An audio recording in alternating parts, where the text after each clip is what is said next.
कितने किलोमीटर इनके साथ दौड़ती हूँ मैं, इन्होंने कितना पसीना बहाया है उसकी गवाह हूँ मैं। मिट्टी हो या मैट, दोनों पे इनके साथ हूँ मैं। इनका फोकस कितना क्लियर है पता है मुझे। नेशनल एंथम पे सीना तान के खड़ी होती हूँ मैं। कश्मीर से कन्याकुमारी तक, कच्छ से कोहिमा तक, सालों से देश की सेवा में खड़ी हूँ मैं। ये सिर्फ स्पोर्ट्स की जर्सी नहीं, देश की वर्दी है।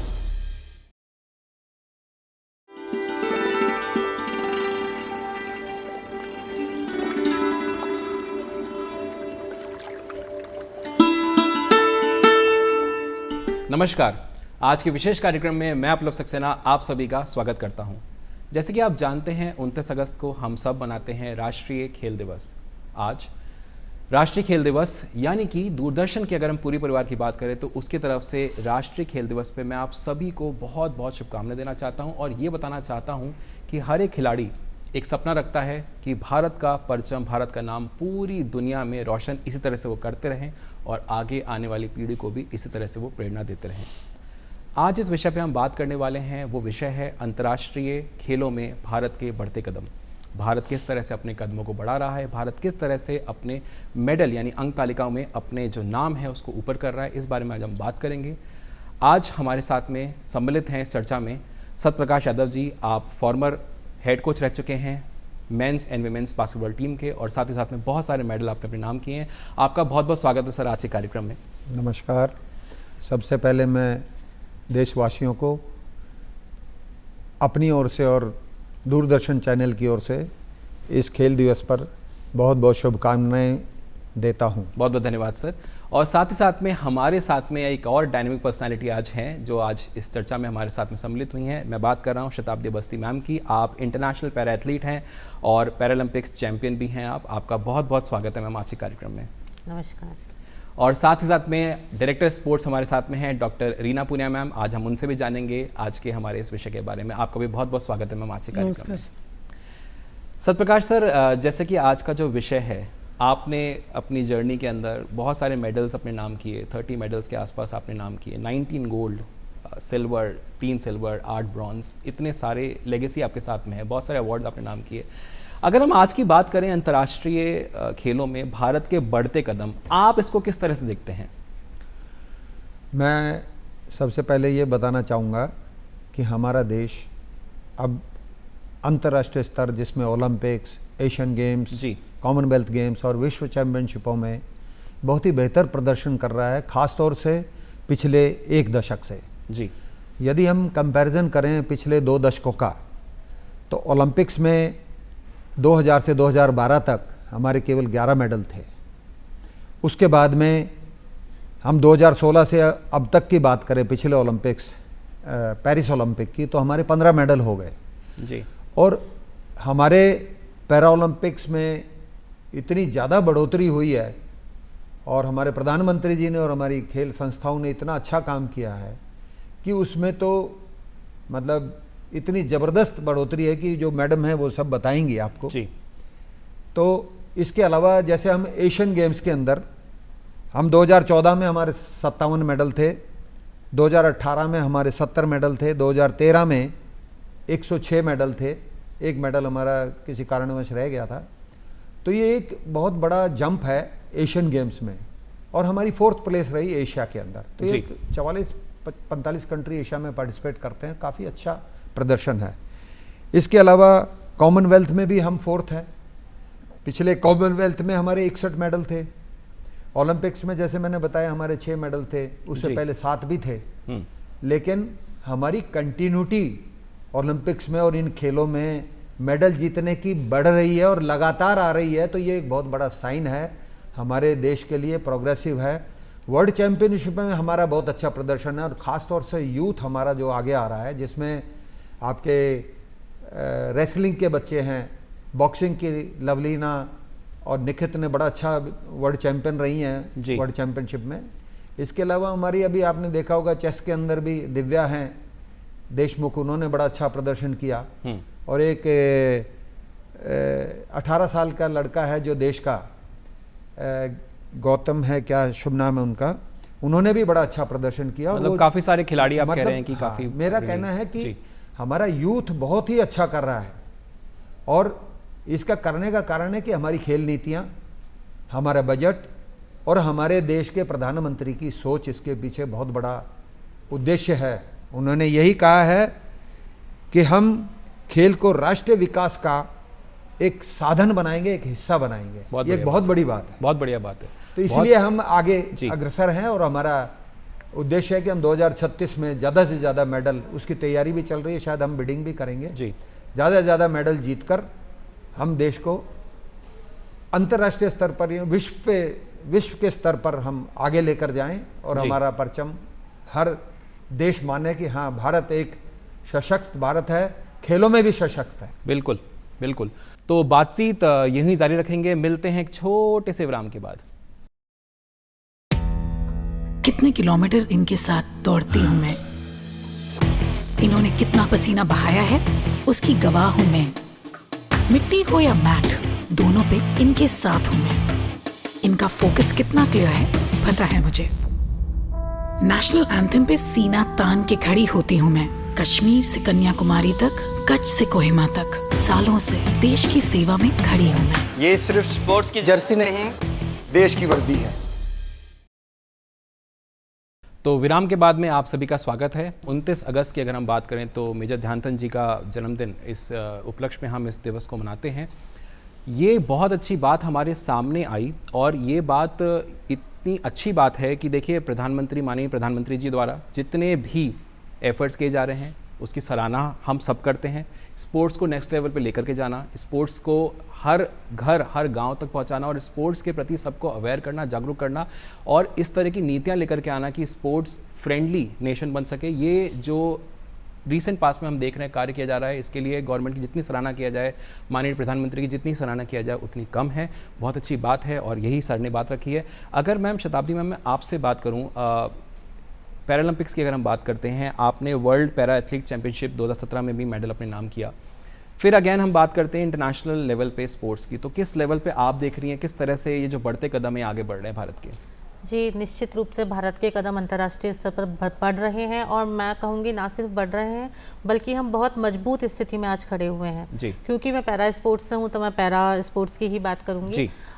हम अगर मैं कहूँ कि 2000 में हम देखें, जहाँ पे पैरालंपिक्स में सिर्फ एक मेडल इंडिया को मिला था, उसके बाद 2012 में एक मेडल हम लेके आए, लेकिन उसके बाद अगर मैं बोलूँ कि 2016 में वहाँ पे 4 मेडल इंडिया ने जीते। और मेरा ऐसा मानना है कि वो एक साल था जो कि भारत के अंदर पैरा स्पोर्ट्स के लिए एक ट्रांसफॉर्मिंग ईयर था जी। उसी साल से हम कह सकते हैं कि देश के बच्चे बच्चे तक पैरा स्पोर्ट्स की बात पहुंची। उससे पहले शायद लोग इस बात से अवेयर भी नहीं थे कि पैरा स्पोर्ट्स भी होता है जी।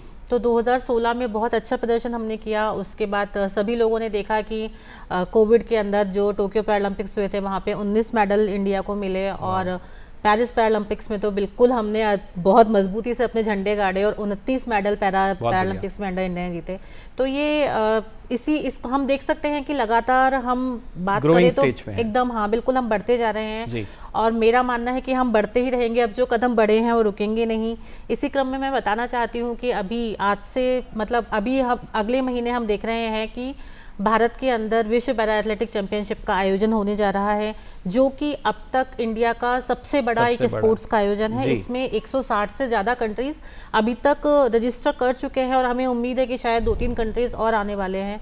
तो ये अब तक का बहुत भव्य आयोजन होने वाला है, और जो 2036 की दावेदारी भारत ने प्रस्तुत की है उसमें मेरा मानना है कि ये वर्ल्ड पैरा एथलेटिक चैंपियनशिप एक मील का पत्थर साबित होगी, और हम पूरी दुनिया को ही दिखा पाएंगे कि हम ना सिर्फ अच्छा कर रहे हैं बल्कि हम एक होस्ट भी बहुत अच्छे हो सकते हैं। और डेफिनेटली अगर हम श्रेय दें तो वो हमारी सरकार को जाता है। जिस तरीके से सरकार ने नीतियाँ डेवलप की हैं स्पोर्ट्स को लेके, और एक इंक्लूजन वाली जो फीलिंग आई है, पहले स्पोर्ट्स पर्सन को थोड़ा मतलब एक मेन स्ट्रीम से थोड़ा अलग समझा जाता था, बट जैसा सर ने बताया कि आज हम बात करें तो विकास की अगर हम बात करें तो वहाँ पे भी स्पोर्ट्स को लेके आए हैं प्रधानमंत्री जी। और अभी हम वर्ल्ड चैंपियनशिप की बात कर रहे हैं तो अगर वर्ल्ड चैंपियनशिप और वो भी पैरा की वर्ल्ड चैंपियनशिप इंडिया में आयोजित हो रही है तो यकीन मानिए कि बहुत डेवलपमेंट इंडिया में होने वाला है, क्योंकि उसी अकॉर्डिंग इंफ्रास्ट्रक्चर डेवलप होंगे, बहुत अच्छा संदेश जाता है और बहुत बड़ी लेवल पे बहुत सारे लोगों को काम मिलता है। तो ये सिर्फ एक स्पोर्ट्स पर्सन के लिए ही नहीं है, बल्कि ओवरऑल हम अगर कंट्री की बात करें तो उसके डेवलपमेंट में भी स्पोर्ट्स एक बहुत ही महत्वपूर्ण भूमिका निभा रहे हैं। तो बढ़ते कदम बहुत तेज़ी से बढ़ रहे हैं, बहुत बड़े बढ़ रहे हैं, और इस तरह से जब हम होस्ट बनते हैं तो हमारी अतिथि देवो भव ये जो संस्कृति है ये भी हम दिखाते हैं। और स्पोर्ट्स की अगर हम बात करें तो ये बढ़ते कदम अंतर्राष्ट्रीय लेवल पे भी अगर हम बात करें तो ये अपनी छाप छोड़ते हैं एज ए होस्ट भी, एज जब हम जाते हैं कहीं कम्पीट करते हैं वहाँ पर मेडल्स जब हम 19 से 29 करते हैं तब भी हम ये दिखाते हैं। तो बड़े बेंचमार्क सेटर्स हैं और आगे आने वाले समय में हम ये आशा रखते हैं कि ये नंबर्स और ज़्यादा ड्रेस्टिकली इंप्रूव होंगे, एनहांस होंगे। बातचीत यहीं जारी रखेंगे, मिलते हैं एक छोटे से विराम के बाद। कितने किलोमीटर इनके साथ दौड़ती हूँ मैं, इन्होंने कितना पसीना बहाया है उसकी गवाह हूँ मैं। मिट्टी हो या मैट, दोनों पे इनके साथ हूँ मैं। इनका फोकस कितना क्लियर है पता है मुझे। नेशनल एंथम पे सीना तान के खड़ी होती हूँ मैं। कश्मीर से कन्याकुमारी तक, कच्छ से कोहिमा तक, सालों से देश की सेवा में खड़ी हूँ मैं। ये सिर्फ स्पोर्ट्स की जर्सी नहीं, देश की वर्दी है। तो विराम के बाद में आप सभी का स्वागत है। तो अपनी बातचीत हम जारी रखते हैं। डॉक्टर रीना मैम, आपसे अगर हम बात करें एजुकेशन के लेवल पे, आप एजुकेशन के लेवल पे काफ़ी काम करते हैं, काफ़ी यंगस्टर्स को आप प्लेटफॉर्म देती हैं नेक्स्ट लेवल पे जाने के लिए, उनको बताते हैं कि किस लेवल पे जा कर के वो इंडिया को रिप्रेजेंट कर सकते हैं। आप खुद भी इंटरनेशनली काफ़ी ट्रैवल करती हैं। तो अब हम जब इंटरनेशनल एस्पेक्ट्स में इंडिया को देखते हैं तो जो बढ़ते कदम की हम बात कर रहे हैं अभी, आप उसको कैसे देखती हैं? किस लेवल पे हम, किस स्पीड से हम अग्रणी तौर पे बढ़ रहे हैं? अपलव जी, अगर हम भारत की बात करें तो भारत एक यंगेस्ट कंट्री है, दुनिया का सबसे यंगेस्ट कंट्री में माना जाता है, जहाँ यूथ सबसे ज़्यादा है और बहुत अच्छा भी कर रहा है। जैसे कि मेरे साथी पैनलिस्ट ने अभी बताया है कि कैसे ड्रास्टिकली हम बढ़ रहे हैं हमारे कदम। पैरा ओलंपिक्स में तो बहुत ही अच्छा हम कर रहे हैं। एशियन गेम्स की पीछे बात करें तो 100 की 2023 जो चाइना में हुए थे एशियन गेम, 107 मेडल के साथ भारत लौटा था। रिसेंटली हम वर्ल्ड यूनिवर्सिटी गेम्स को कंप्लीट करके आ रहे हैं जर्मनी से, जो कि 16 से 28 जुलाई तक चला था। वहाँ भारत 20वें पायदान पे फिनिश किया है, जो कि फ्रांस जैसी कंट्री से भी हम आगे हैं। 20 नंबर पे फिनिश करना बहुत अच्छी बात है, जहाँ 150 कंट्री ने भाग लिया था। ओलंपिक से जस्ट छोटा जिसको माना जाता है, तो भारत बहुत अच्छा कर रहा है। और लास्ट ईयर की अगर बात करें तो हमने चैंपियनशिप, विश्व लेवल की जो चैंपियनशिप होती है यूनिवर्सिटी लेवल की, वर्ल्ड यूनिवर्सिटी चैंपियनशिप में 29 मेडल्स थे भारत के। 25 हमारे शूटिंग में थे और 2 चेस में थे और हमारे स्क्वैश में भी मेडल थे। जब से हमारा वर्ल्ड यूनिवर्सिटी गेम्स में हिस्सा लेना प्रारंभ हुआ है तब से लेके और पिछले साल तक हमारे मेडल टोटल 25 थे और पिछली बार अकेले 29 मेडल हैं। तो हम कह सकते हैं कि भारत बहुत अच्छा कर रहा है। जैसे कि मैं पोडियम में बैठी थी, बास्केटबॉल का मैच चल रहा था अभी वर्ल्ड यूनिवर्सिटी गेम्स में यूएसए के साथ, तो कुछ ऑस्ट्रेलियन वहाँ बैठे थे, तो वो बात कर रहे थे कि आने वाले 10 साल भारत के हैं और भारत ओलंपिक बिड करने जा रहा है, तो बहुत अच्छा करेगा। भारत का आने वाले 10 में बहुत सुनहरा भविष्य होगा। तो अपलव जी, जब हम वर्ल्ड लेवल पे अगर परफॉर्मेंस देखें तो बहुत अच्छा भी भारत कर रहा है। दूसरा, एजुकेशन सेक्टर में भी अब अवेयरनेस आ चुकी है, पेरेंट्स में भी अवेयरनेस आई है। और आप जैसे खेलो इंडिया स्कीम की बात करें तो पूरा लाइव टेलीकास्ट होता है, तो घर घर तक मैं दूरदर्शन को भी धन्यवाद देना चाहूँगी कि दूरदर्शन ने हमारी मुहिम को, खेलों की मुहिम को घर घर तक पहुँचाया है। मोदी जी ने जैसे फिट इंडिया स्कीम को चालू किया है, टॉप स्कीम जैसे कि टारगेट ओलंपिक स्कीम है, स्पोर्ट्स एक्सीलेंस स्कीम है, फिट इंडिया स्कीम है। मैं इन सबको धन्यवाद देना चाहूँगी और अप्रिशिएट भी करना चाहूँगी गवर्नमेंट की इन पॉलिसीज़ का, जिसके माध्यम से एक अवेयरनेस आई है और ड्रास्टिक चेंज आया और ओलंपिक पोडियम पे हमने बहुत अच्छे मेडल भी हासिल किए हैं और आने वाले टाइम में हम हासिल भी करेंगे। दूरदर्शन का हमेशा से ये प्रयास रहा है कि आप तक सारी जानकारी जो है वो पहुँचे, आप तक स्पोर्ट्स अगर हम बात करें, डीडी स्पोर्ट्स, डीडी राजस्थान और जितने भी दूरदर्शन के चैनल हैं, आप तक वो जानकारी पहुंचा, और जैसे आपने बताया गांव-गांव तक वो पहुंच रहा है। लाइव स्ट्रीमिंग के दौरान भी आप देख सकते हैं किस तरह से खेलों में हम जो मेडल जीतते हैं फिर उसकी चीयरिंग होती है, लोग एंजॉय करते हैं, लोग सेलिब्रेट करते हैं, और वो गूंज जो है देश के हर एक कोने तक पहुँचती है। और ये बात सही है कि गवर्नमेंट अपनी तरफ से प्रयास कर रही है। प्रयासों से हम देख पा रहे हैं कि मेडल्स में जो अंक तालिका की हम बात कर रहे हैं उसमें enhance improvement day by day हम देख पा रहे हैं। तो बातचीत यहीं जारी रखेंगे, मिलते हैं एक छोटे से विराम के बाद। कितने किलोमीटर इनके साथ दौड़ती हूँ मैं, इन्होंने कितना पसीना बहाया है उसकी गवाह हूँ मैं। मिट्टी हो या मैट, दोनों पे इनके साथ हूँ मैं। इनका फोकस कितना क्लियर है पता है मुझे। नेशनल एंथम पे सीना तान के खड़ी होती हूँ मैं। कश्मीर से कन्याकुमारी तक, कच्छ से कोहिमा तक, सालों से देश की सेवा में खड़ी हूँ मैं। ये सिर्फ स्पोर्ट्स की जर्सी नहीं, देश की वर्दी है। तो विराम के बाद में आप सभी का स्वागत है। खेलो इंडिया की सर अभी सत्यप्रकाश सर बात हुई। खेलो इंडिया एक अपने आप में एक बहुत बड़ी मुहिम, खेलों को आगे करने के लिए लोग खेल के प्रति अवेयर हों, नेशनल इंटरनेशनल लेवल पे भारत का परचम लहराया जाए। खेलो इंडिया के माध्यम से जो एक मुहिम या जो एक प्लानिंग करी गई है उसके बारे में आपका क्या कहना है, और उसमें आप आज और आने वाले कल को किस तरह से देखते हैं?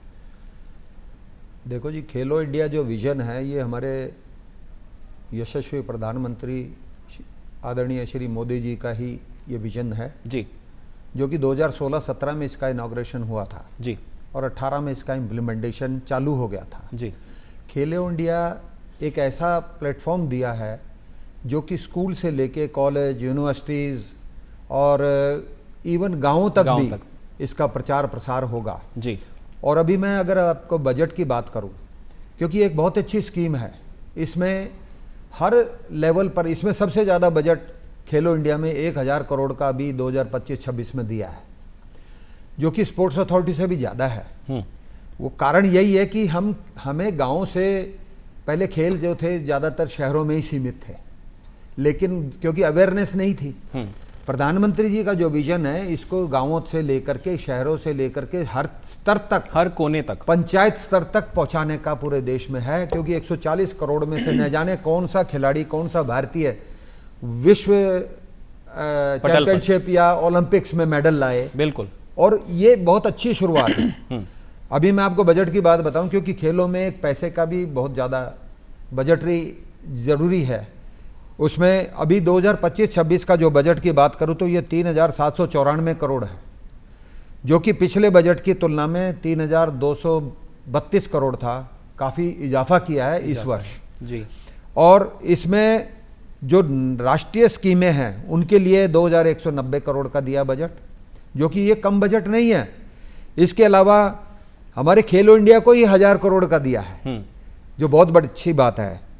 इसके अलावा नेशनल स्पोर्ट्स फेडरेशन को भी मजबूत किया है, उसमें 400 करोड़ का बजट इन्होंने दिया है, ताकि कोई भी फेडरेशन फाइनेंस की वजह से अपने बच्चों को खेल के अंदर, मान लो कहीं बाहर ट्रेनिंग देनी या कुछ भी किसी प्रकार का इक्विपमेंट चाहिए, उसकी कमी नहीं रहे। उनको भी 400 करोड़ की अलग से, जबकि ये खुद संस्थाएं अपना खुद का चलाती हैं, फिर भी 400 करोड़ का बजट उनको आवंटित किया है। स्पोर्ट्स अथॉरिटी ऑफ इंडिया को, साई को, जो कि हमारी एपेक्स बॉडी है खेल की, राष्ट्र की, उसको 830 करोड़ का बजट दिया, जो कि एक बेहतरीन बजट है और उससे पिछले सालों से काफ़ी इसमें हाइक है। इन सब के पीछे मंशा एक ही है कि खिलाड़ी को, चाहे किसी भी स्तर का हो, उसको उसके फील्ड में किसी प्रकार की कमी महसूस नहीं हो, चाहे वो इंफ्रास्ट्रक्चर हो, चाहे ट्रेनिंग का कोचेस की जरूरत है, चाहे कहीं से बाहर से भी विदेश से कोच मंगाने पड़े उनकी भी जरूरत है। तो ये सब चीज़ें बजट का एक, हाँ, तो बजट का एक बहुत बड़ा अहम रोल है जी। इसके अलावा खेलो इंडिया के अलावा और भी स्कीम्स जो है, हमारे सीनियर प्लेयरों को पेंशन देना हर स्तर पर है। ओलंपिक्स में जीतता है, मेडल जीतते हैं तो 20-20 हज़ार की है। कॉमनवेल्थ में, एशियन गेम्स में, हर एक में 12,000 की, एशियन गेम्स में गोल्ड मेडलिस्ट को।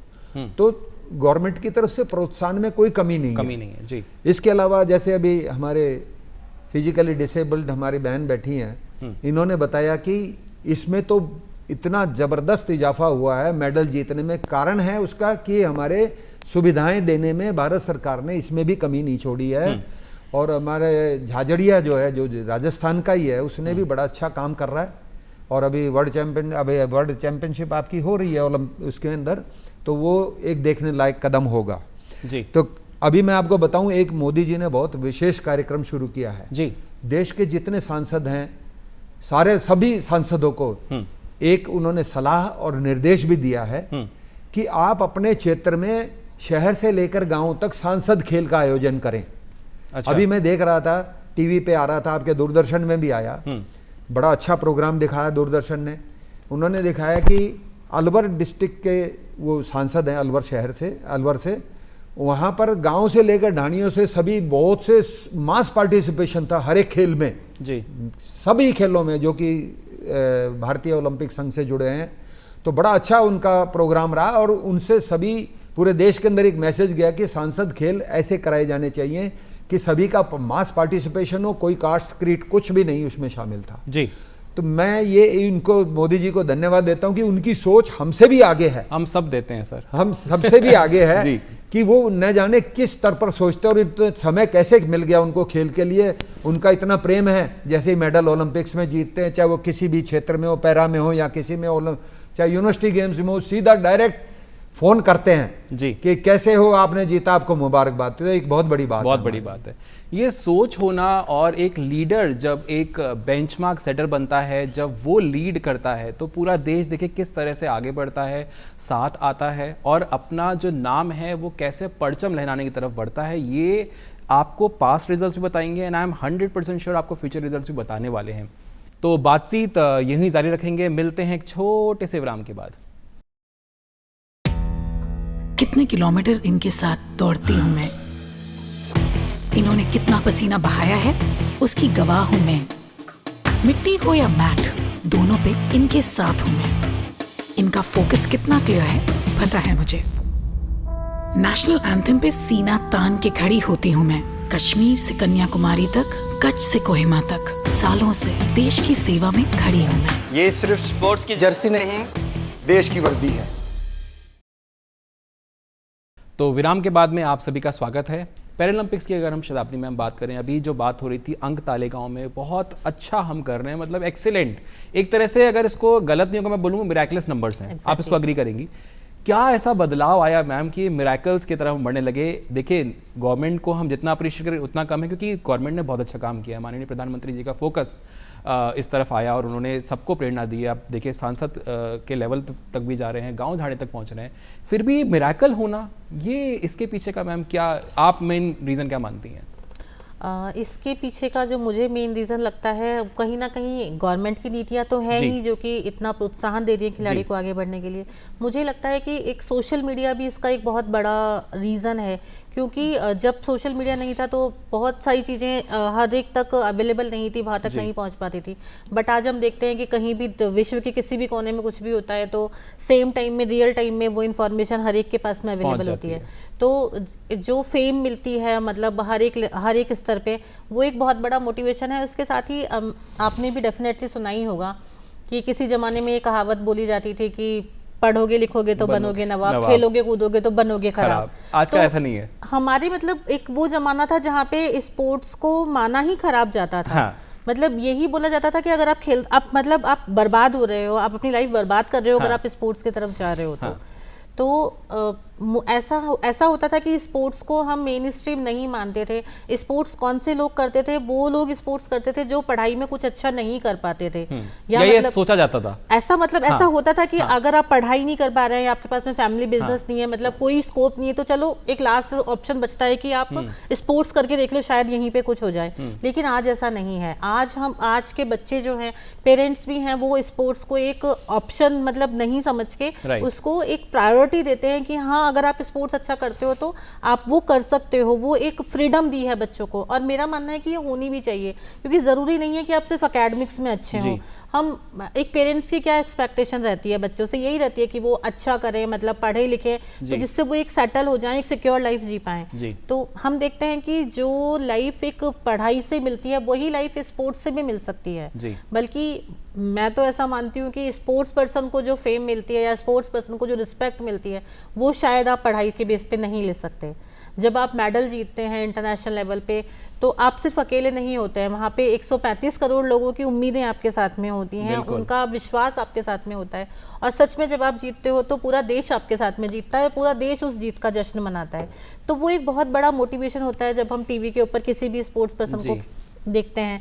और एज ए स्पोर्ट्स पर्सन मैं एक चीज़ और बोलना चाहूँगी कि आजकल के खिलाड़ियों में, मैं सिर्फ वर्तमान की बात कर रही हूँ, एक जो बहुत बड़ा मोटिवेशन है वो है हमारे प्रधानमंत्री जी। मतलब मैं हाँ, जब भी हम ओलंपिक्स में या फिर एशियन गेम्स में या किसी बड़े टूर्नामेंट में हम जब जीत के आते हैं तो सबसे पहले मोदी जी से मिलने के लिए जाते हैं। तो आजकल के जब मैं स्टेडियम में भी कई बार देखती हूँ तो बच्चे यही बोलते हैं कि नहीं, हमको भी मिलना है मोदी जी से, हमको भी तैयारी करनी है। प्रेरणा बन गई है। हाँ, वो भी बहुत बड़ी प्रेरणा है कि हम मतलब वैसे तो पता नहीं कभी मिलना होगा नहीं होगा, लेकिन अगर हम मेडल जीतेंगे तो हम मोदी जी से मिलेंगे, उनका आशीर्वाद मिलेगा। एग्जैक्टली जी। इसके साथ ही जो एक जॉब सिक्योरिटी गवर्नमेंट ने प्रोवाइड कराई है वो एक बहुत बड़ी चीज़ है। पहले के टाइम पे ऐसा होता था कि शायद कहीं ना कहीं खिलाड़ी ये सोच लेता था कि नहीं, मैं उस लेवल तक अच्छा परफॉर्म नहीं कर सकता कि मैं ओलंपिक में जाऊंगा या मैं एशियन गेम्स में मेडल लाऊंगा, तो फिर मेरी लाइफ क्या होगी, मेरे लिए सिक्योरिटी क्या है। तो बहुत बार ऐसा होता था कि एक लेवल पे मतलब काफ़ी मेहनत करने के बाद में भी वो क्विट कर लेते थे, और क्योंकि जब एक एज निकलती जाती है तो लगता है कि नहीं, अब ज़िंदगी आगे बढ़ेगी, फैमिली आगे बढ़ेगी, तो हमें एक थोड़ी सिक्योरिटी चाहिए, फाइनेंशियल सिक्योरिटी चाहिए, तो वो स्पोर्ट्स छोड़ के फिर वो जॉब की तरफ चले जाते थे।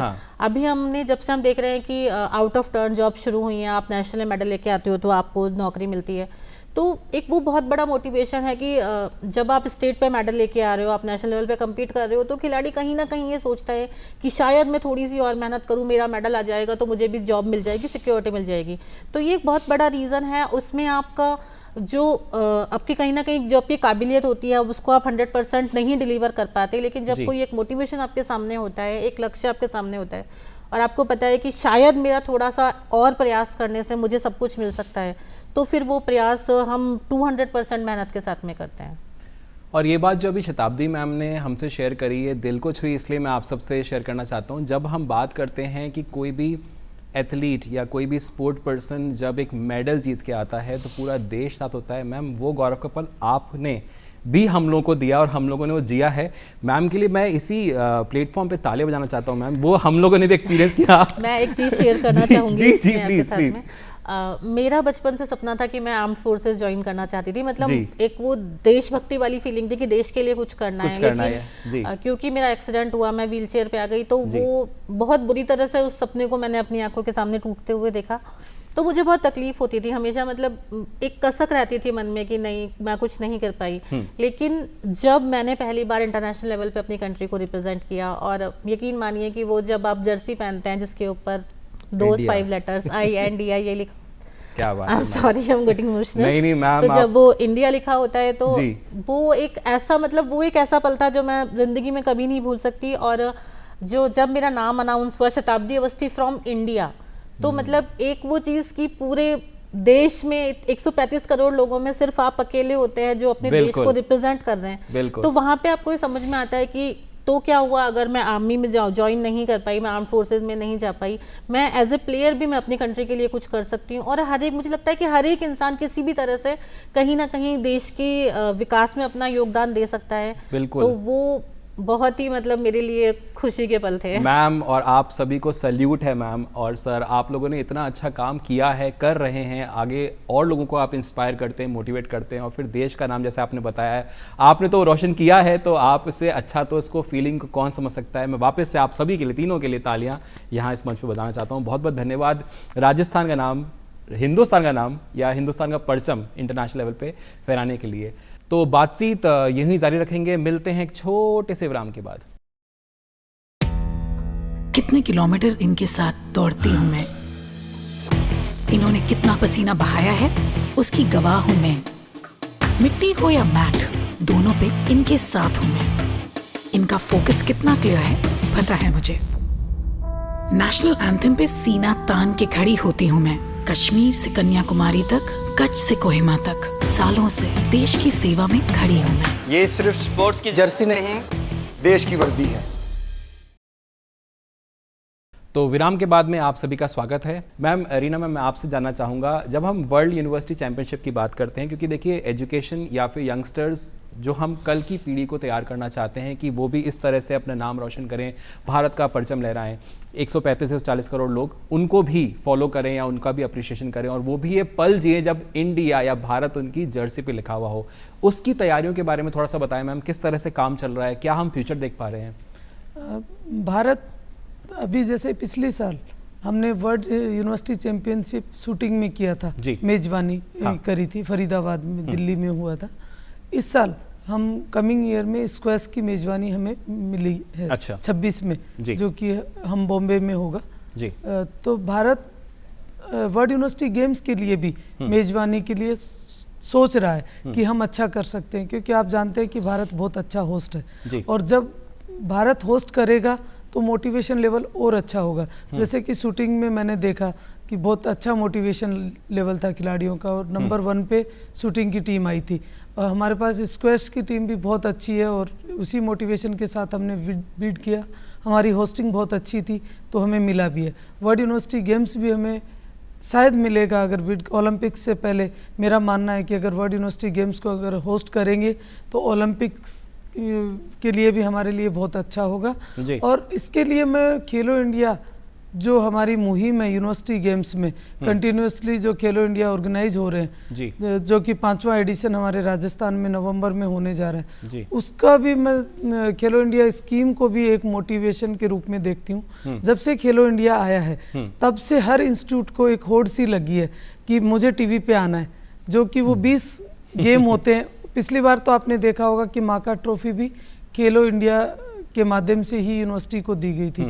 तो खेलो इंडिया स्कीम एक बहुत बड़ा मोटिवेटर के रूप में काम करता है, क्योंकि आपके दूरदर्शन पे, अदर टीवी चैनल्स पे हर गेम को दिखाया जाता है। तो हर खिलाड़ी को लगता है कि मैं टीवी पे आऊँगा, हर पेरेंट्स को लगता है मेरा बच्चा टीवी पे आएगा, हर इंस्टीट्यूट को लगता है कि मेरी यूनिवर्सिटी वहाँ पे खेलेगी। तो उसके बाद एक क्रांति सी खेलों में आई है, और ये बहुत अच्छा, जैसे कि आप कहोगे खेलो इंडिया ने कल्चर किया, और जो स्कीम्स हैं इंडिया की, जैसे टॉप स्कीम है और जो एक्सीलेंस स्कीम है, इनके थ्रू हम नर्चर कर रहे हैं खिलाड़ी को। तो एक कल्चर भी डेवलप हुआ और नर्चरिंग का भी एक एनवायरनमेंट का डेवलप हुआ है। तो इस तरह की जब स्कीम्स, इस तरह के इनिशिएटिव्स जिसका नाम खेलो इंडिया है, अगर इस तरह के इनिशिएटिव्स आते हैं तो आप मोटिवेशन देते हैं और लोग उससे मोटिवेट होते हैं, इंस्पायर होते हैं अपने आप को, अपने देश को नेक्स्ट लेवल पे ले जाने के लिए, फिर चाहे वो दूरदर्शन या टीवी पे आने की बात हो या फिर अपने देश को रिप्रेजेंट करने की बात हो, आपको वो मोटिवेशन मिलता है। तो सरकार को वापस से पुनः हम इस माध्यम से धन्यवाद देना चाहते हैं इस तरह के इनिशिएटिव्स को देश में इम्प्लीमेंट करने के लिए और उसको आगे बढ़ावा देने के लिए। तो बातचीत यहीं जारी रखेंगे, मिलते हैं एक छोटे से विराम के बाद। कितने किलोमीटर इनके साथ दौड़ती हूँ मैं, इन्होंने कितना पसीना बहाया है उसकी गवाह हूं मैं। मिट्टी हो या मैट, दोनों पे इनके साथ हूं मैं। इनका फोकस कितना क्लियर है पता है मुझे। नेशनल एंथम पे सीना तान के खड़ी होती हूं मैं। कश्मीर से कन्याकुमारी तक, कच्छ से कोहिमा तक, सालों से देश की सेवा में खड़ी हूं मैं। ये सिर्फ स्पोर्ट्स की जर्सी नहीं, देश की वर्दी है। तो विराम के बाद में आप सभी का स्वागत है। तो अपनी बातचीत हम जारी रखते हैं। Satyaprakash sir, as a former team captain, मैं आपको बोलूँगा, फॉर्मर टीम कैप्टन रह चुके अपने बास्केटबॉल टीम के, और आपने इंटरनेशनली भी बहुत खेले हैं आपने, मतलब आपके गेम्स में पार्टिसिपेशन रहा है। अवार्ड्स की बात करें, बहुत सारे अवार्ड्स आपके नाम रहे हैं। हम इंडिया के यूथ को जो कल के लिए प्रिपेयर कर रहे हैं, अवार्ड लेना एक अलग बात है। अवार्ड मिलना हम लोग मानते हैं कि वो एक तरह से एक हमारा रिकग्निशन होता है या हमारा एक अचीवमेंट होता है, लेकिन खेलों को बढ़ावा देना अपने आप में एक अचीवमेंट, एक रिकग्निशन है। इसके बारे में आप क्या कहेंगे? देखिए, इसमें खेलों को बढ़ावा देने के लिए कई चीज़ें इसमें मोटिवेशन का काम करती हैं। जैसा कि मैंने पहले भी कहा कि खेलों के अंदर प्रचार प्रसार बहुत ज़रूरी है। जैसे क्रिकेट का आज खेल देखें, इतना क्रिकेट चाहे कुछ ही कंट्री खेलते हैं, ठीक है, लेकिन उसमें भी हम चैंपियन हैं वर्ल्ड लेवल पे, तो ये गौरव की बात है हमारे लिए, चाहे कोई भी खेल है। हाँ, कोई भी खेल है जी। हाँ जी। अब क्या है कि प्रिंट और जो हमारा इलेक्ट्रॉनिक मीडिया है, जैसे आपने बुलाया हमें, और किसी चैनल ने, आई एम सॉरी टू से, बुलाया नहीं इस अवसर पे। बट सर वो, हाँ, लेकिन मैं कहना चाहूंगा, मैं धन्यवाद देता हूं दूरदर्शन का कि आपने बुला करके हमारी बातों को सुना और हम खेलों के बारे में ही बात कर रहे हैं जी। तो ऐसे ही हर खेल को प्रचार प्रसार मैं कहूंगा, दूरदर्शन से भी रिक्वेस्ट करूंगा कि आपका चैनल हर खेल को, चाहे वो डिस्ट्रिक्ट स्टेट लेवल से लेकर के नेशनल लेवल और इंटरनेशनल लेवल का हो, हम उसको सब करते हैं। हमारा तो अग्रणी रूप से ये प्रयास रहता है कि हम करते हैं, हम करते आ रहे हैं, हम करते आएंगे और अच्छा करें। मेरा यही आपसे गुजारिश है। दूसरा ये है कि हमारे में एक सरकार की तरफ से किसी प्रकार की कोई कमी नहीं है आज की तारीख में। आप मेरे से भी एग्री होंगे, मेरे पैनलिस्ट साथी। लेकिन हमें श्रेष्ठ भारत और सर्वोच्च भारत बनाना विश्व में, तो हम एक अपना खुद का समर्पण, अपने जितना भी हम कर सकें खेल के लिए, हमें अपना समर्पण जरूरी है। निष्ठावान भाव से काम करें। और हमारे देश के, मैं सबसे पहले अपने कोचेज, जो देश के कोचेज हैं, स्पेशली बैडमिंटन में पीवी सिंधु को और सानिया नेहवाल को जिन्होंने निकाला, ये कोई विदेशी कोच नहीं था, तो हमारे देश में भी कोचेज हैं, लेकिन उनको तरजीह अगर मिलती है और अच्छे उनको मिलता है तो वो और अच्छा करेंगे। और गोपीचंद फुलेला का नाम मैं लेना चाहूंगा कि उसने देश के लिए इतना अच्छा काम किया। 2 बार मेडल देश के अंदर, 2-2, 3-3 बार ओलंपिक्स में 2-3 मेडल हमारे को बैडमिंटन में मिले। और बैडमिंटन को आप देखिए, उड़ान लगी हुई है। बॉक्सिंग में हमारे देसी कोच ही काम कर रहे हैं, रेसलिंग में हमारे देसी कोच ही काम कर रहे हैं, ताकि, और हम शूटिंग में हमारे लोग काम कर रहे हैं। आप ये देखिए कि हर फील्ड में हमारे काम कर रहे हैं बहुत सारी, मतलब, और बहुत अच्छा काम कर रहे हैं। तो कोचेस का मैं विशेष तौर से धन्यवाद दूंगा, क्योंकि खिलाड़ी का आदर्श उसका कोच ही होता है। बिल्कुल सही बात, ये और बहुत बड़ी बात है। खिलाड़ी है और कोच भी है तो सोने में सुहागा है। उसको मौका भी मिलना चाहिए, और मौके मिलते हैं, ऐसा नहीं कि नहीं मिल रहे हैं, मिलते हैं। लेकिन हमें निष्ठापूर्ण तरीके से कोचेस को भी और प्लेयर्स को भी ये सोच करके पूर्ण समर्पण से इस देश के लिए कुछ मेडल लाने हैं, उसके लिए हमें काम करना पड़ेगा। और ख़ास तौर से जैसा मैडम रीना जी ने बताया, इन्होंने बताया, हमारे पैनलिस्ट साथी ने, मैडम अवस्थी ने, कि हमें यूथ लेवल पे बहुत काम करने की ज़रूरत है, यूनिवर्सिटी लेवल पे काम करने की ज़रूरत है।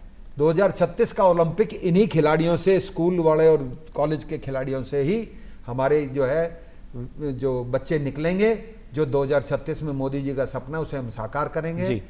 मेरा तो यही मानना है कि हमारे में समर्पण और कोचेस का और प्लेयरों का होगा। और ख़ास तौर से आज के दिन के लिए मैं कहना चाहूँगा धन्यवाद कि ऐसे मौके पे आपने वार्ता कराई है, जिससे कि हमारा देश के पूरा यूथ मोटिवेट हो और आगे बढ़कर देश के लिए मेडल जीते। मेरी शुभकामनाएं उन बच्चों के साथ है, उन कोचेस के साथ है, जिसमें मैं कोच में मैं भी शामिल हूँ। मेरा 51 साल का जो खेल का जो सफ़र है, उसमें मैंने जो महसूस किया है, मैंने आप लोगों को बताया है। बिल्कुल सही बात कही सर, आपने बहुत अच्छी बात कही। शताब्दी मैम, आपसे अब मैं आना चाहता हूँ आपके पास में। देखिए, बात खेलों की हो रही है, समर्पण की बात हो रही है, सभी प्लेयर्स अपनी तरफ से कोशिश करते हैं। अवार्ड की हमने बात करी कि अवार्ड से उनको कहीं ना कहीं मोटिवेशन मिलता है। आपने एक बहुत अच्छी बात कही कि अब मोटिवेशन ये भी कि हम प्रधानमंत्री से मिलेंगे। लेकिन इस प्रतिस्पर्धा के दौर में भी खेलों में जो बढ़ाव आया है या खेलों के प्रति जो रुचि आई है, स्कीम की तो हम बात कर चुके हैं कि जितनी स्कीम्स है वो कर रही हैं, एक तरह से वो मोटिवेशन है कि अब हमें एक सिक्योर्ड लाइफ मिलेगी। उसके अलावा आप क्या देखती हैं, किस तरह से मोटिवेशन बढ़ रहा है, दिन बर दिन लोग स्पोर्ट्स की तरफ बढ़ रहे हैं? और इसमें अब ऐसा नहीं देखा जाता है जो आपने बताया था कि पढ़ोगे लिखोगे तो बनोगे नवाब, आज के टाइम पे खेलो कूदोगे तो भी बनोगे नवाब। तो ये जो चेंज आया है, इसके पीछे आप क्या मानती हैं, मेन रीज़न क्या है? अगर मैं आपकी बात को इम्प्रोवाइज करूं जो आपने बोला, तो अभी प्रेजेंट सिनेरियो में हम ये बोल सकते हैं कि पढ़ोगे लिखोगे तो बनोगे नवाब, खेलोगे कूदोगे तो बनोगे लाजवाब। क्या बात है। तो मैं जो आपने बोला कि अगर हम अदर फैक्टर की बात करें, तो सबसे बड़ी जो चीज़ है जो मुझे लगती है कि आजकल के टाइम पे तो वाकई में हम देख रहे हैं कि जिस तरह से मोबाइल का यूज़ बढ़ रहा है, जिस तरह से मतलब लोगों की एक्टिविटी बढ़ रही है, कहीं ना कहीं हम फिजिकल एक्टिविटी से दूर होते जा रहे हैं। तो उसमें बहुत ज़रूरी हो जाता है आपको खुद को फिट रहने के लिए कि आप स्पोर्ट्स से जुड़ें।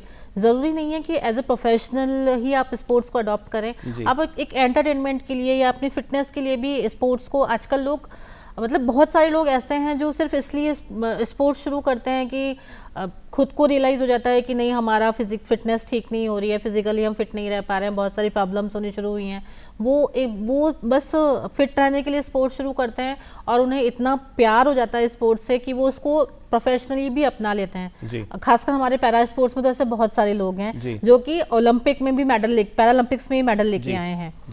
तो एक ये बहुत अच्छी चीज़ है कि अगर आप स्पोर्ट्स से जुड़ते हैं, और पेरेंट्स को भी ये रियलाइज़ होने लगा है कि बच्चे एटलीस्ट इस बहाने मोबाइल से दूर रहेंगे और फिजिकली मेंटली फिट रहेंगे। एग्जैक्टली मेंटली फिटनेस की हम बात करें तो आप रिकॉर्ड उठा के देख लीजिए कि शायद ही आपको कोई ऐसा खिलाड़ी मिलेगा जिसने सुसाइड कभी कमिट किया होगा, जबकि हम देखते हैं कि आजकल इतना ज़्यादा मेंटल लेवल गिर चुका है स्ट्रेस की वजह से कि बहुत छोटी छोटी चीज़ों पे ये बहुत टेंडेंसी बढ़ गई है लोगों की, स्पेशली यूथ की हम बात करें तो बहुत माइनर से इश्यूज होते हैं वहाँ पे वो सुसाइड कमिट कर लेते हैं या अटेम्प्ट करते हैं। तो वहीं हम देखते हैं कि अगर कोई स्पोर्ट्स पर्सन है तो वो उसका रेजिलियंस बहुत ज़्यादा होता है, उसकी मेंटल स्ट्रेंथ बहुत ज़्यादा होती है। आप देखो कि जब अगर हम बात करें कि कोई कंपटीशन होता है, हम बात करें कि सिंपल एक रेस होती है तो मेडल तो सिर्फ 3 ही लोगों को मिलता है, बट जो 4th रहता है, वो 5th रहता है, वो ऐसा थॉट नहीं लेके आता कि मैं सुसाइड कर लूं, मैं हार गया।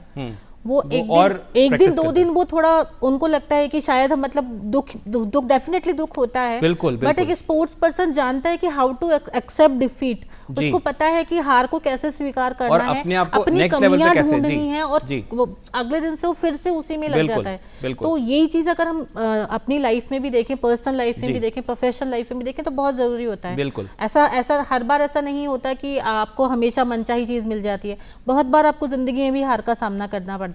तो अगर आप स्पोर्ट्स से जुड़े हुए हो, आपके अंदर वो स्ट्रेंथ है, वो रेजिलियंस है, वो मेंटल पावर है, तो आप अपना काम करते रहें। यस, आप उस हार को आप स्वीकार करोगे, उससे भागोगे नहीं, डरोगे नहीं, और दुगनी मेहनत के साथ में हम कोशिश करते हैं और डेफिनेटली फिर सफलता मिलती है। और फिर किसी ना किसी दिन एक दिन आपका डेफिनेटली सफलता मिलेगी। ऐसा हो नहीं सकता कि आप परिश्रम करते रहें और ना मिले, लेकिन परिश्रम करते आपको रहना है। हो सकता है कि आपको सफलता आज ना मिले लेकिन एक दिन जरूर मिलेगी। जी बिल्कुल सही बात है शताब्दी मैम, ये बहुत अच्छी बात आपने कही है और ये बताता है कि हमें परिश्रम जो है वो करते रहना है, क्योंकि सफलता पानी है तो परिश्रम तो करना पड़ेगा। और साथ साथ में हमें ऑफ कोर्स ये बात है कि जितनी भी हमारे लिए स्कीम्स हैं उनके बारे में नॉलेज भी हो और हम सरकार से भी कदम से कदम मिला के चलते रहें। तो बातचीत यहीं जारी रखेंगे, मिलते हैं एक छोटे से विराम के बाद। कितने किलोमीटर इनके साथ दौड़ती हूँ मैं, इन्होंने कितना पसीना बहाया है उसकी गवाह हूँ मैं। मिट्टी हो या मैट, दोनों पे इनके साथ हूँ मैं। इनका फोकस कितना क्लियर है पता है मुझे। नेशनल एंथम पे सीना तान के खड़ी होती हूँ मैं। कश्मीर से कन्याकुमारी तक, कच्छ से कोहिमा तक, सालों से देश की सेवा में खड़ी हूँ मैं। ये सिर्फ स्पोर्ट्स की जर्सी नहीं, देश की वर्दी है। तो विराम के बाद में आप सभी का स्वागत है। रीना मैम, अगर हम बास्केटबॉल की बात करें, इंटरनेशनल लेवल पे जो परचम अभी हम लहरा रहे हैं, राजस्थान की हम बात करें, कुछ खिलाड़ी यहाँ से भी रिप्रेजेंट किए हैं, अमेजिंग। अगर मैं बात करूँ, ये फीलिंग अपने आप में बहुत डिफरेंट है। किस तरह से आप देखती हैं कि ये स्पोर्ट्स में जो बदलाव आ रहा है, बास्केटबॉल एक ऐसा गेम जहाँ पर राजस्थान, जयपुर के भी लोग जा रहे हैं, इंटरनेशनल लेवल पे अपना नाम परचम लहरा रहे हैं, तो उसको किस तरह से आप देखती हैं कि ये जो ये सडन चेंज है, बहुत सारे खेलों में लोग आ रहे हैं, क्योंकि बास्केटबॉल एक टीम गेम है, ये एक इंडिविजुअल गेम नहीं है, तो उसके लिए टीम स्पिरिट ज़रूरी है, टीम का अलाइनमेंट बहुत ज़रूरी है, उसको आप किस तरह से देखती हैं? सर, जैसे कि अभी अवस्थी मैम भी बता रही थी कि खेलों में बहुत बड़ा ड्रास्टिक चेंज हुआ है। कोविड में भी हमने सुना था कि जहाँ के स्टेडियम आबाद होते हैं वहाँ के हॉस्पिटल वीरान पाए जाते हैं, तो वही हमारे देश में भी इस चीज़ को अडॉप्ट किया है। मैं बास्केटबॉल के राजस्थान में बास्केटबॉल का कल्चर हमेशा से रहा है। मास्को ओलंपिक्स में भी आपने देखा था कि 6 राजस्थान से भाग लिया था। अभी मास्को ओलंपिक के बाद पहली बार वर्ल्ड लेवल पे हमारी टीम दूसरी बार हिस्सा ले रही थी वर्ल्ड यूनिवर्सिटी गेम्स में। वहाँ भी 6 खिलाड़ी राजस्थान के थे, कोई इंसिडेंट देखे। और राजस्थान ने बच्चों ने इतना अच्छा प्रदर्शन किया वर्ल्ड यूनिवर्सिटी गेम्स में। मोहम्मद ईशान, उसको तो यूरोपियन लीग से भी ऑफर आ रहे हैं, हाँ, अमेरिकन यूनिवर्सिटीज से भी ऑफर आ रहे हैं, बहुत अच्छे ऑफर आ रहे हैं, और इधर रेलवे से भी उनके पास ऑफर है। तो बास्केटबॉल में फेडरेशन भी बहुत अच्छा कर रहा है, यहाँ कोचेज भी अपने पास बहुत अच्छे हैं, जैसे कि यादव साहब खुद बास्केटबॉल से हैं, एंड राम कुमार सर भी बहुत अच्छी ट्रेनिंग दे रहे हैं, एंड यहाँ भंवर सिंह जी भी हैं जो बास्केटबॉल में ग्रास रूट पे खिलाड़ियों को तैयार कर रहे हैं। तो मैं बास्केटबॉल के कोचेज को सैल्यूट करना चाहूँगी इस मंच के माध्यम से कि वो और एक अच्छा डिसिप्लिन यहाँ खिलाड़ियों को दे रहे हैं। कि जैसे सतपाल जी, अगर मैं गलत नहीं हूँ तो जब भी बास्केटबॉल इंटरनेशनल पे जाती है तो राजस्थान में भी 50% या 40% के रेशियो से वहाँ राजस्थान के भागीदार रहते। बहुत बड़ा रेशियो, बहुत बड़ा इनक्रेडिबल नंबर है। यस, हमारा स्टेट गेम है। या क्या बात है। बास्केटबॉल बहुत अच्छा कर रहा है और गर्व महसूस होता है। जब मैं आपसे बात कर रहा था तो गर्व महसूस हो रहा था कि देखिए किस जगह पे जाके कहाँ परचम लहरा रहे हैं, और राजस्थान से अगर होता है तो फिर कहीं ना कहीं। और मुझे एक चीज बहुत अच्छी लगी अपलव जी, वहाँ पे जर्मन से खूब लोग आए हुए थे इंडियन फ्लैग के साथ। तो मैंने उनसे पूछा कि आपको कैसे पता लगा? हमें पता लगा कि राम कुमार इस टीम के साथ आए और वो डेड शूटर थे अपने टाइम में। तो अपने राजस्थान के खिलाड़ी ऐसे जाने जाते हैं, मतलब वर्षों बाद भी। तो बास्केटबॉल का बहुत अच्छा कल्चर है यहाँ पे, और सारे गेम्स में ही बहुत अच्छा कर रहा है राजस्थान, ऐसा नहीं है। और भारत तो बहुत अच्छा कर रहा है। और युवाओं को मैं एक मैसेज देना चाहूँगी कि खेल एक डिसिप्लिन है, स्वस्थ रहने का माध्यम है, खेल पे एक एजुकेशन है। जैसे कि यूरोपियन कंट्री अपने डिसिप्लिन के लिए जानी जाती हैं, तो वहाँ हर आदमी खिलाड़ी है। तो यहाँ भी प्रोफेसर नहीं तो खिलाड़ी तो हर किसी को होना चाहिए। क्या बात है, जीवन का हिस्सा होना चाहिए। बहुत बढ़िया बात में बहुत अच्छी बात सामने आई है हमारे। और ये देखिए, जब मैं बात कर रहा था तो मुझे खुद इतना अंदर से अच्छा लग रहा था कि देखिए आप इंटरनेशनल लेवल पे और फिर राजस्थान के प्लेयर्स की जब बात आती है तो चेहरे पे मुस्कान अपने आप आ जाती है। राजस्थान हिंदुस्तान दोनों की, अगर मैं कहीं से बात करूं, हिंदुस्तान में किसी प्लेयर की बात आती है तो चेहरे पे मुस्कान आनी लाजमी है। बास्केटबॉल के अलावा भी अगर हम स्पोर्ट्स की बात करें सर, तो बहुत सारे स्पोर्ट्स में अब देखा गया है कि नाम परचम लहर रहा है। अभी अगर रीसेंट ट्रेंड्स की बात करें या रीसेंट पास्ट की बात करें या इन फ्यूचर की बात करें, आपको क्या लगता है कि ये स्पोर्ट्स हैं जिनमें हम अग्रणी रूप से बढ़ रहे हैं और यहाँ पर इन जो फैसिलिटीज़ में जो चेंजेस आए हैं उसकी वजह से एक बेहतर रिजल्ट की तरफ हम, बेहतर कल की तरफ हम देख पा रहे हैं? जैसा कि अभी बताया हमारे पैनलिस्ट साथियों ने, हम हमारे जो इंडिविजुअल गेम्स हैं स्पोर्ट्स, खास तौर से शूटिंग है, इसमें बहुत ही मनु भाकर जैसी खिलाड़ी ने ओलंपिक में 2 मेडल जीते। इसके अलावा हमें कहाँ से मोटिवेशन मिला? जब अभिनव बिंद्रा ने ओलंपिक में मेडल जीता था तो हमें शूटिंग में मोटिवेशन मिला कि यार हम भी कर सकते हैं। यहाँ पर कंसंट्रेशन का काम है, फिजिकल का ज़्यादा काम नहीं है, लेकिन इक्विपमेंट और कंसंट्रेशन, पेशेंस वही शूटिंग में बहुत जरूरी है। जी, बहुत जरूरी। हाँ, तो वो उसका जो प्रभाव है, हमारे हिंदुस्तानियों में प्रैक्टिस की कमी नहीं है, तो हम ये सब तीनों चीज़ों, चारों चीज़ों का हमारे अंदर समावेश है। तो हम शूटिंग में अच्छा कर रहे हैं, इंडिविजुअल गेम में, रेसलिंग में अच्छा कर रहे हैं। इसके अलावा हमारा एथलेटिक्स में भी हमारे रोल मॉडल हैं, आपने देखा है नीरज चोपड़ा। जी जी जी। तो एथलेटिक्स में भी हमारा रुझान बहुत ज़्यादा बच्चों का बढ़ रहा है, और ये ज़्यादातर हमारे पूरे हिंदुस्तान में ही ये कल्चर डेवलप हो रहा है। इसके अलावा मैंने बताया इंडिविजुअल गेम में आपका चेस है, अभी वर्ल्ड चैंपियन हुई एक लड़का एक लड़की, 18 साल का लड़का, उसने वर्ल्ड चैंपियन को हराया वर्ल्ड चैंपियनशिप। बिल्कुल, चेस में भी सर हम बहुत बेंचमार्क सेट कर रहे हैं। चेस में उस इतना बढ़िया उन्होंने प्रदर्शन किया, एक लड़की ने भी और एक लड़के ने 18 साल के ने। जी। इसके अलावा आप जो भी इंडिविजुअल गेम देख लीजिए, शूटिंग है, आपका रेसलिंग है, मतलब ज़्यादातर, क्योंकि उसमें आपका इंडिविजुअल एफर्ट इतना ज़्यादा लगा होता है और आप उसमें ज़्यादा प्रैक्टिस भी कर सकते हैं। टीम गेम में एक थोड़ी सी लेकुना ये रहता है, अगर आपकी एक कड़ी भी थोड़ी कमज़ोर रह गई तो आप टीम गेम में सक्सेसफुल कम हो पाते हैं, क्योंकि रिजल्ट तो, मेडल तो एक ही मिलना है, लेकिन मेहनत पूरी टीम को, फुटबॉल में 16 के 16 को करनी, बास्केटबॉल में 12 के 12 को करनी है, और सभी को खेलना लगभग तय रहता है। ऐसा नहीं कि कोई बाहर बैठ के खेले। हॉकी में हमारे बड़ा अच्छा काम इसलिए हो रहा है क्योंकि हॉकी हमारे ग्रास रूट लेवल तक हिंदुस्तान में है जी। तो जो आप ग्रास रूट की, अभी मोदी जी ने 2025-26 में अभी पार्लियामेंट के अंदर एक बिल पास हुआ है, उसमें उसी चीज पे जोर दिया है। क्यों बनाया है ये जो कानून बना है, एक नेशनल स्पोर्ट्स पॉलिसी, उसका मकसद यही है कि ग्रास रूट लेवल से एलीट लेवल तक, हाई परफॉर्मेंस तक हमको, बच्चों को, एथलीटों को, उनको सुविधाएं, उनके प्रशिक्षण, उनका रहन सहन, उनको किसी चीज़ की कमी नहीं रह जाए, और डोपिंग वगैरह के बारे में नॉलेज देना, ये विशेष तौर से उसमें इंडक्ट किया गया है। उसमें जो हमारी स्पोर्ट्स पॉलिसी है कि डोपिंग का अहम मुद्दा है कि हम आजकल एक डोपिंग, एज डोपिंग भी हो गई है। छोटे स्तर पे बच्चे एज कम करा करके, लड़के या लड़कियां कम करा करके स्तर पे खेलते हैं, तो वो भी एक डोपिंग है। मेरा कहने का है कि हम अच्छा कर रहे हैं ओवरऑल, मतलब हम एक अच्छा कर रहे हैं और हमारा फोकस जो है वो फोकस होना बहुत जरूरी है प्लेयर का। भारतीय जो मोदी जी हैं, जो सरकार है, वो बहुत अच्छा कर रही है। ये नेशनल स्पोर्ट्स पॉलिसी में दर्शाया गया है। तो बातचीत यहीं जारी रखेंगे, मिलते हैं एक छोटे से विराम के बाद। कितने किलोमीटर इनके साथ दौड़ती हूँ मैं, इन्होंने कितना पसीना बहाया है उसकी गवाह हूँ मैं। मिट्टी हो या मैट, दोनों पे इनके साथ हूँ मैं। इनका फोकस कितना क्लियर है पता है मुझे। नेशनल एंथम पे सीना तान के खड़ी होती हूँ मैं। कश्मीर से कन्याकुमारी तक, कच्छ से कोहिमा तक, सालों से देश की सेवा में खड़ी हूँ मैं। ये सिर्फ स्पोर्ट्स की जर्सी नहीं, देश की वर्दी है। तो विराम के बाद में आप सभी का स्वागत है। तो फोकस की बात अब हो रही है कि फोकस जब हम होते हैं तो रिजल्ट्स जो आते हैं वो मिराकुलस आते हैं। और फोकस पे मेरा आपसे सवाल आ रहा है शताब्दी मैम, फोकस शिफ्ट हुआ है पैरालंपिक्स की तरफ भी, अगर हम देखें फोकस शिफ्ट हुआ है, शायद इसलिए मेडल ज़्यादा बढ़ रहे हैं। ये जो फोकस शिफ्ट हुआ है, इसका आप जो फ्यूचर देख रहे हैं वो क्या देख रहे हैं मैम, स्पेशली अगर हम पैरालंपिक्स की बात करें तो? मतलब जी, हम पैरा स्पोर्ट्स की बात करें तो मतलब मैं इसको लेके जाना चाहूँगी आपकी बात को दिव्यांगों की तरफ जी। आज बहुत अच्छे लेवल पे दिव्यांग परफॉर्म कर रहे हैं, लेकिन कहीं ना कहीं मतलब मुझे ऐसा लगता है कि दिव्यांग आज भी समाज की मुख्य धारा का हिस्सा नहीं बन पाए हैं।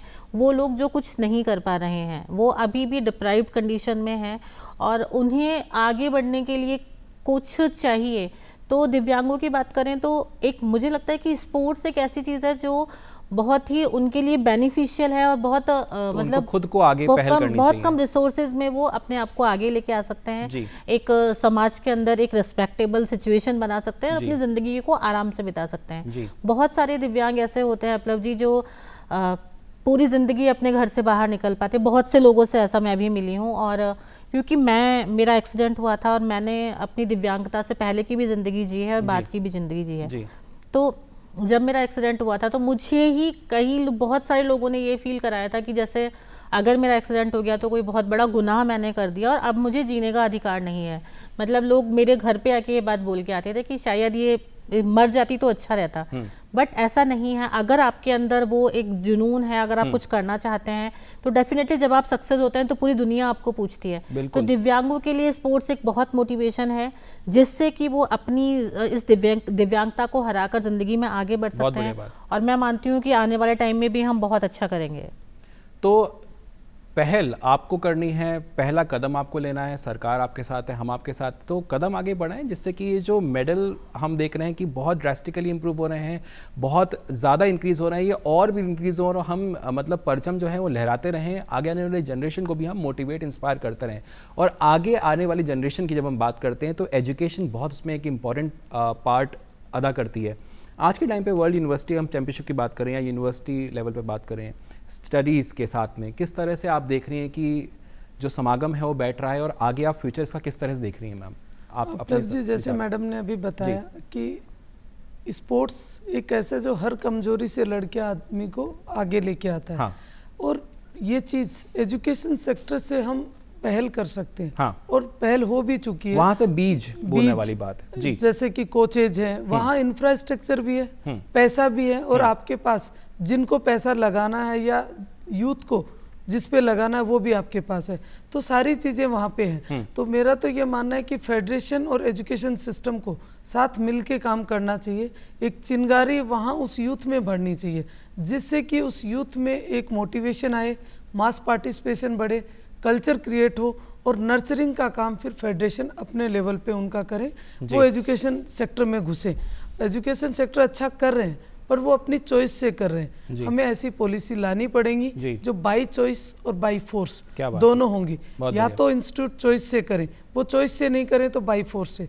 जैसे कि अपने नेशनल रैंकिंग सिस्टम है तो गवर्नमेंट बिल ला चुकी है, वो रैंकिंग सिस्टम में भी आप स्पोर्ट्स इंफ्रास्ट्रक्चर को स्पोर्ट्स पार्टिसिपेशन को और अचीवमेंट को भाग दें, ताकि उसके आधार पर रैंकिंग मिले और भारत बहुत अच्छा करे और एक होड़ मचे अच्छा करने की।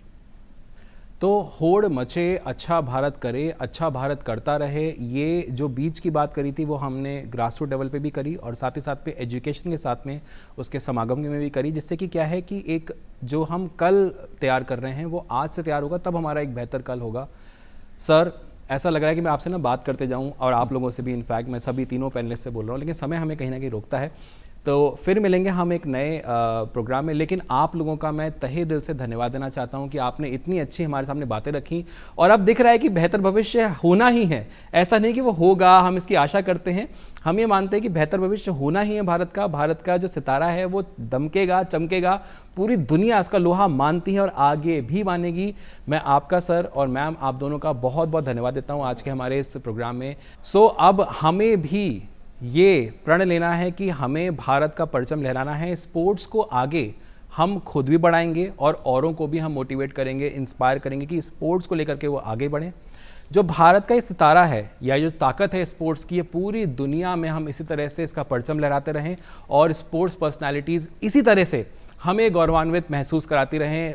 चाहे वो पदक जीते हैं, वो वर्ल्ड कप जीते हैं, वो जितनी भी कंपटीशन है वहाँ पर भारत का नाम इस तरह से रोशन करते रहें और बहुत सारे हमें गौरवान्वित करने के पल देते रहें। फिर मिलेंगे अगले कार्यक्रम में, तब तक अपना ध्यान रखें और स्पोर्ट्स को इस तरह से सेलिब्रेट करते रहें। नमस्कार, जय हिंद।